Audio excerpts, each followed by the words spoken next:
What's up, folks? This is Justin from Books, Bricks, and Boards, and I've got some questions to ask you. Do you like old school essentials? Do you like hexcrawls? How about an ectoplasm-based economy? Today I'm going to talk about the painted wastelands where somebody's bad trip just became your next great game.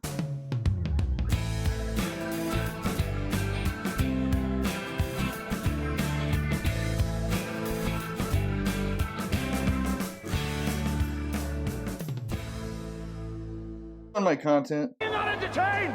If so, do me a big favor and consider liking, sharing, and subscribing, as that is the only way to keep my content in the YouTube algorithm. Do it! If you want to check out some of the free resources and excellent banter, try the Books, Bricks, and Boards Discord server, link in the description. Finally, if you want to show your appreciation financially, check out the membership feature, starting at just $2 a month.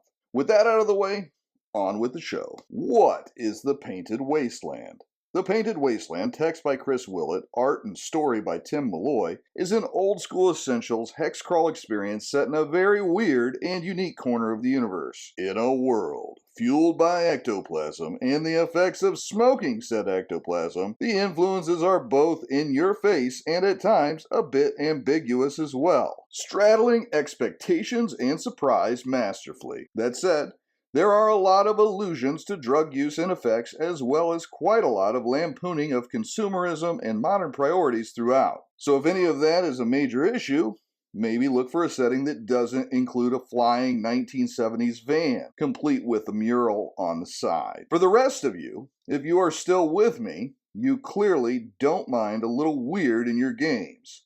And with that in mind, you are in for an ecto-fueled treat. The world of the Painted Wastelands is one part Dream Quest of Unknown Kadath, complete with cats, one part Planescape, and one part Dungeon Crawl Classics. The author even mentioned that they considered making a DCC version, which makes a lot of sense as this is gold star level gonzo world building. But also, like DCC, while the laughs came with regularity, so too did the danger. This is a world where even in your dreams you can be under threat. With 35 deeply detailed hexes, exploring the Painted Wastelands is a psychedelic survival mission, with locations ranging from Cave of the Retired Gods to the Tower of the Diseased One. There is enough variety to keep players on their toes for a very long time. Of course, with the variety of dungeons, river trips, ancient discoveries, and modern wonders, you might mistakenly think that the whole thing would struggle to be cohesive, but you'd be wrong. The entire lower ethereal hierarchy, as it's called, where your players find themselves, is a place where stretched bounds of reality are mixed with rigid monetary systems, ecto-paper bills which can be burned to produce their ectoplasmic effects, and the modern innovations of TV, rock and roll, as well as the ever-present markets and gift shops. The locals speak in Dream Tongue, which is only picked up through experience, with new characters only catching half of what is said. Travel has your requisite hex-keyed locations leading to dangerous caves, river cruises with zombie crocs, and more. The whole thing might be a little daunting were it not for your newly acquired Painted Skull companion, which you carry around as a guide through the wastes, with a personality akin to Dresden's Bob. The skull offers biting commentary about the wastelands, mixed with a little self-effacing humor. At one point, he critiques the use of an important monument to sell trinkets to tourists, only to then turn around almost immediately and ask you to buy him a hat from the same shop. All the commentary is humorous and somewhat self-effacing, never feeling like a lecture about the way it ought to be, but rather pointing out the hypocrisies all around. From an art stance, the whole thing is extremely consistent, as it was all based upon Malloy's earlier works, which formed a framework for the world, long before this was a game supplement. Aside from the amazing hexcrawl, the book includes a nice bestiary of all the weird beasties and NPCs found in the wastes, an esoteric collection of books you can find in the world, 2 new classes, the Oniromancer and the Cat, as well as some appropriately weird magic items, the Deck of Strange Things being the standout, but more on it later. And finally, a nice Appendix N, nodding to Gygax's own inspiration section of the original Dungeon Master's Guide. Overall, at only 148 pages, I was amazed by how much they fit in this book. Now, while this was designed with this in mind, because this is a true OSR work, it can be adapted to Swords and Wizardry, Labyrinth Lord, or any of your favorite TSR era D&D without really any conversion. With a little bit of work, you could probably use this with Dungeon Crawl Classics or similar types of games. Now, this is where I'm going to give you a little bit of a warning. Spoiler alert, I'm going to be flipping through this book. If you are wanting your GM to run this for you and you want to be surprised later, then turn off the video, tell your GM to turn this video on and give it a look, and then you can experience it for the first time at their table.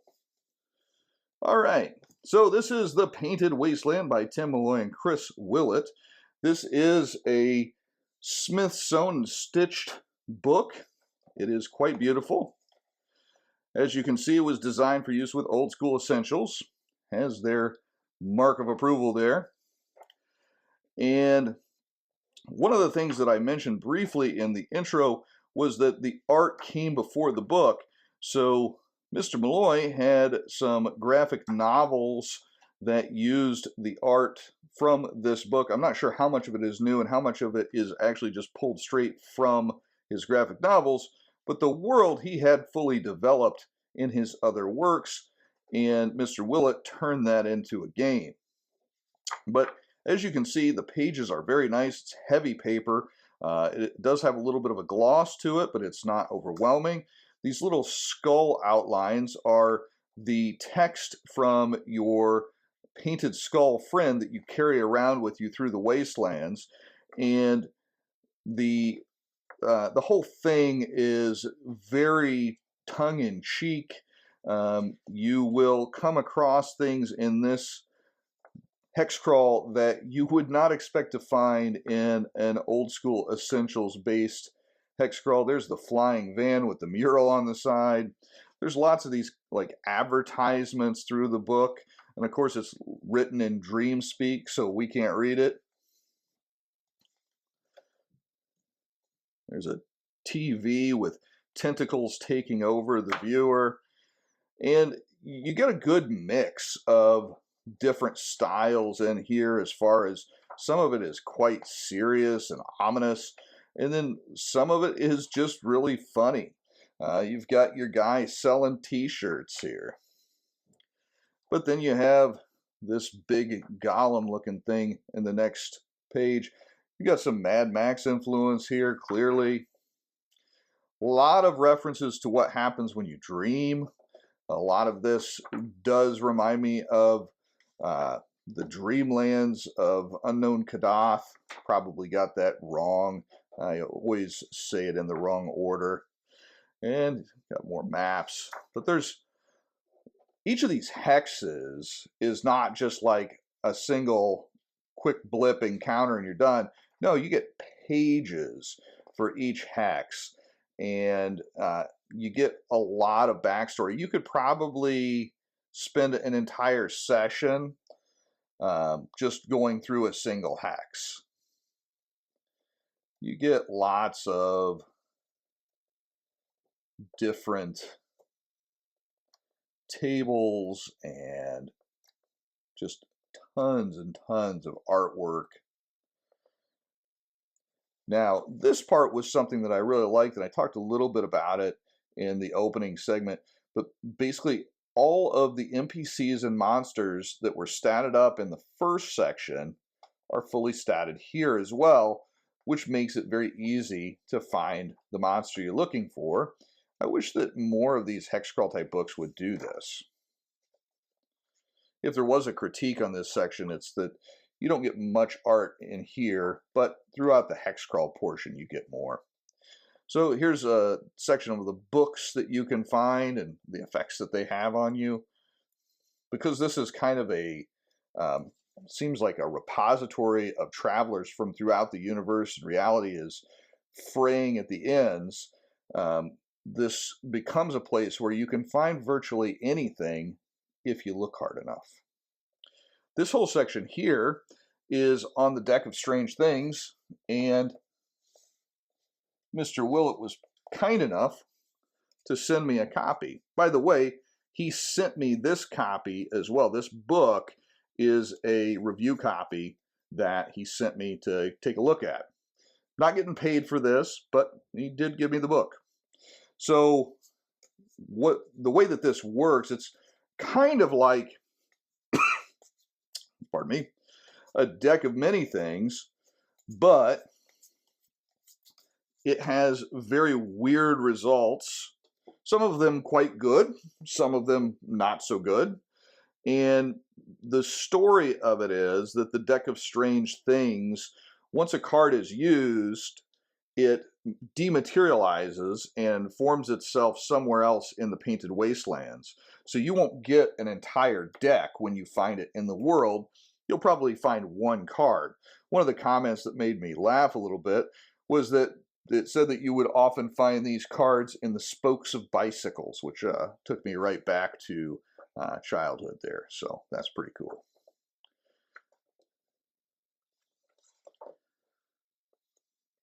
And you got some new character classes. There is the cat, which is again a reference to the Dreamlands of Unknown Kadath by Lovecraft. So you can be a cat, which is basically a thief, but you know, the thief in Old School Essentials is a little bit weak, so having another option there is nice. You can have a pet human if you're a cat, which I thought was pretty funny. The Oniromancers are the dream wizards, and so they get a selection of spells from Old School Essentials, but then they also have a large volume of new spells created for this work. You get some of the herbs here. Whole thing has a very hippy-dippy vibe to it. So it's not going to be for everybody, but for those that enjoy this kind of thing, it's really pretty cool. And at the end, you got these two folks and the cat sitting here watching the suns set in the wasteland. And you got a nice appendix in. And let's see if I said it wrong. Yep, I did. The Dream Quest of Unknown Kadath by H.P. Lovecraft. To be honest with you, that one took me a couple of goes to get through because it was so bloody weird. But I did finally get through it. So the Unpronounceable Comics, or Mr. Unpronounceable Comics by Tim Malloy, is actually a work that is going to be receiving a omnibus reprint, and I will go grab the link to that just in case you really dig the art here and you want to support the artist. If you click on that QR code, it'll take you to a link that will notify you when the omnibus is going to kickstart. So there you go. Now, the good and the bad. First, the good. Number 1, Hexcrawling Masterclass. Variety, implementation, cohesion, replayability. This is a massive hexcrawl.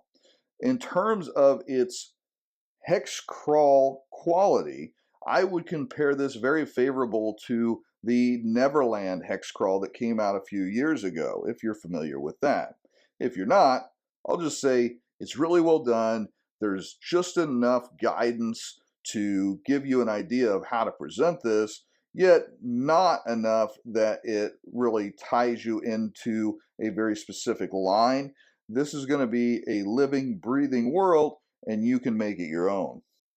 Number 2, unique.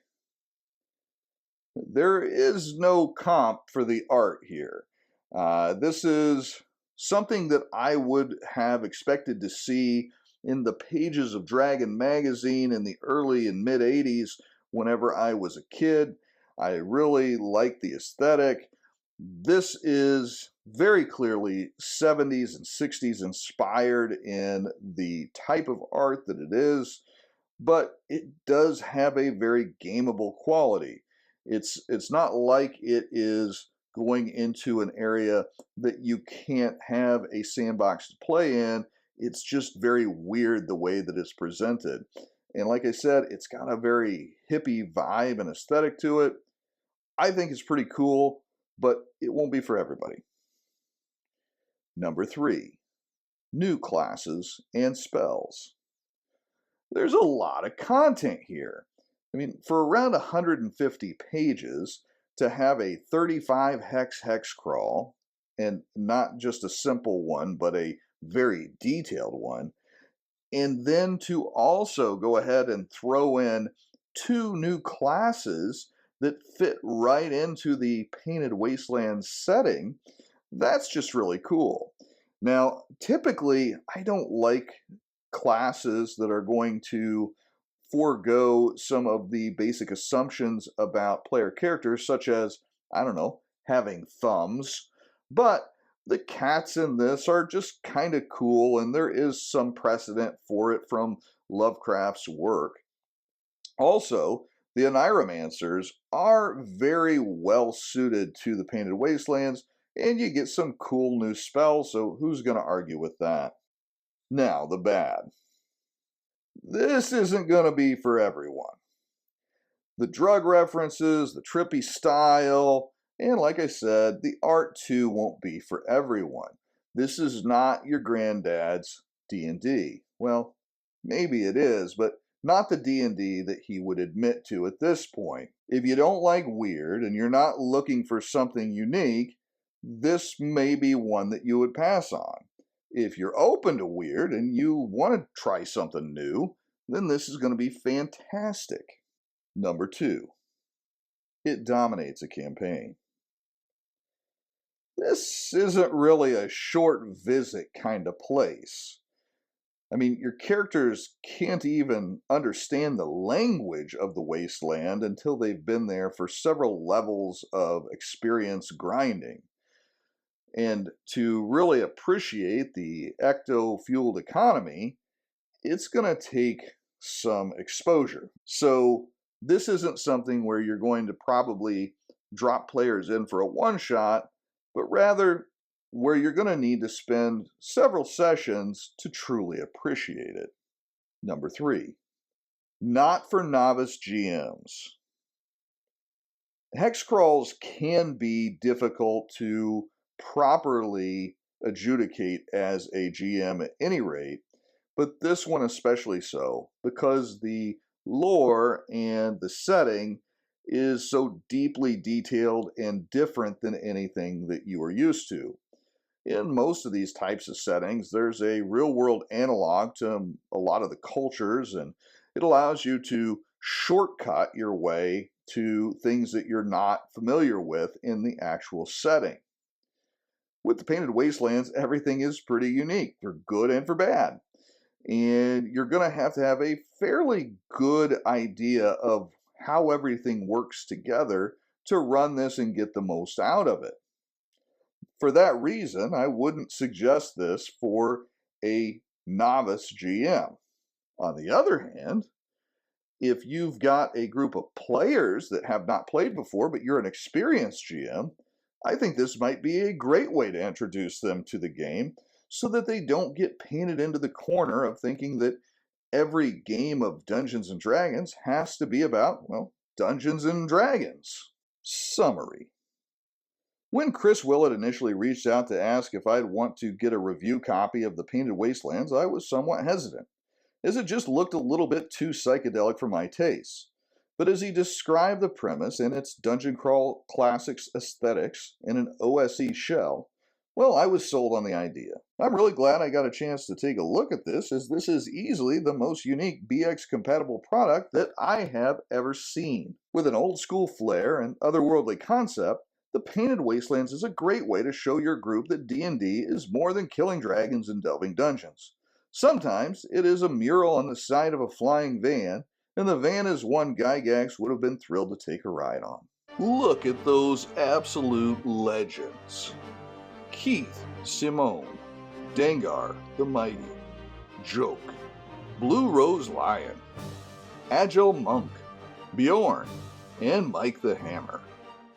Special thanks to I Am Not Tim, Acine Dean, and Steve Grodzicki, coming soon. While I have a lot going on the next couple of weeks, it doesn't mean that I have not planned out time for you as well. Next week, if all goes as planned, I'm going to be sharing my buyer's guide for the One Ring 2nd Edition by Free League Publishing. And then the following week, I am looking at probably doing a little review of some new Tales of Argosa material that I received in the mail just the other day. Beyond that, I still have several more games to talk about on my shelf, as well as the things that aren't quite on the shelf yet, that I'm sure will soon get there. That said, I want to hear what you guys are looking forward to talking about in the comments section. Tell me about what you want to see on the channel. Tell me about what you like, what you don't like. And until next time, this has been Justin from Books, Bricks, and Boards.